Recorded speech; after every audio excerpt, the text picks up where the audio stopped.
Welcome back to World-Beater Wrestling. Today we're talking about ring positioning. So I'm going to go through 2 quick ring positioning tips that I was taught that can ensure that your matches stay in the right spot, transition in the right spot, and that the entire crowd can see exactly what you're doing.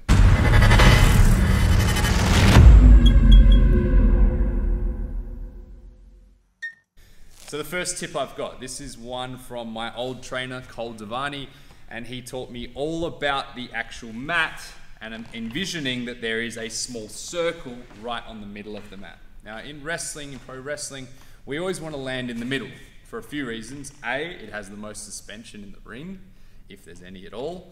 B, is that when you're doing things in the middle, now you're not close to the ropes. You're not going to get tangled. You're not going to end up with rope breaks.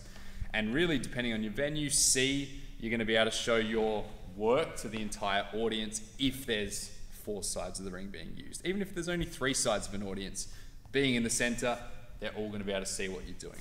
Okay, this doesn't mean that you don't work towards those corners and ropes. It just means that a majority of your work, a majority of your bumps are going to be right in the center.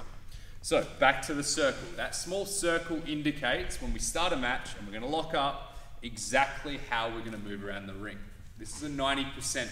So most of the time, if we're going to move around with a partner, I'm going to make sure that I'm always following that circle. I'm not walking off to the side. I'm not walking through the center too much. I'm walking around the circle and my partner is staying on the other side of that circle.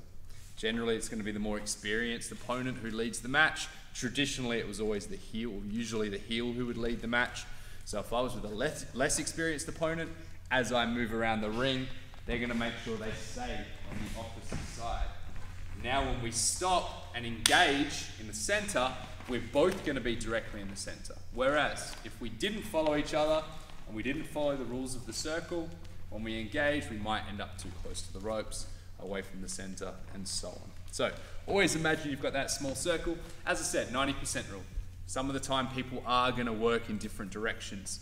Well, we generally work anti-clockwise.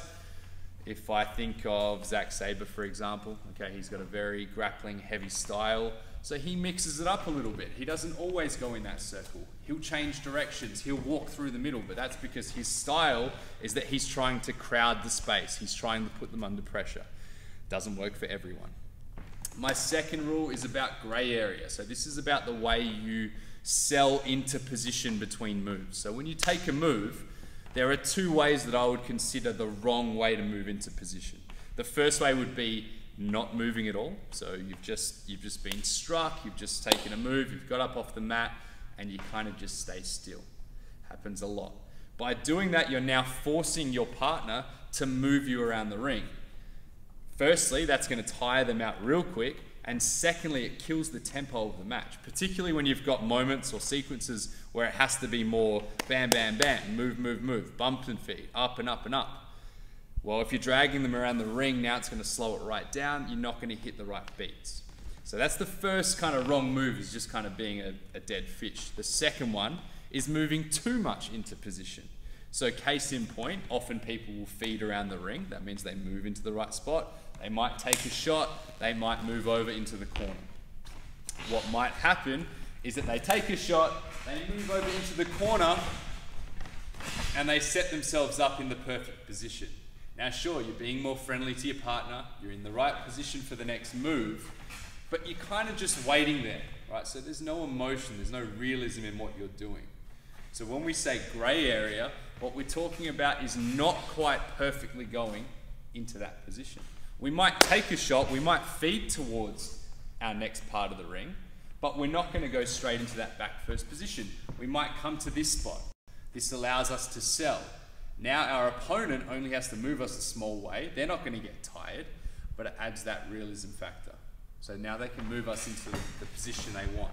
This also means that if I've sold my way over here, now my partner, my opponent, has different options. They can force me into the corner, or they could drag me over to the middle of the ropes and shoot me off for whatever comes next. So we want to leave those options open. We want to add to the realism. We want to use all parts of the ring. If you want to see more videos like this, click on the subscribe button, spread the word, and if you have any questions or requests for World-Beater Wrestling, don't be afraid to comment below.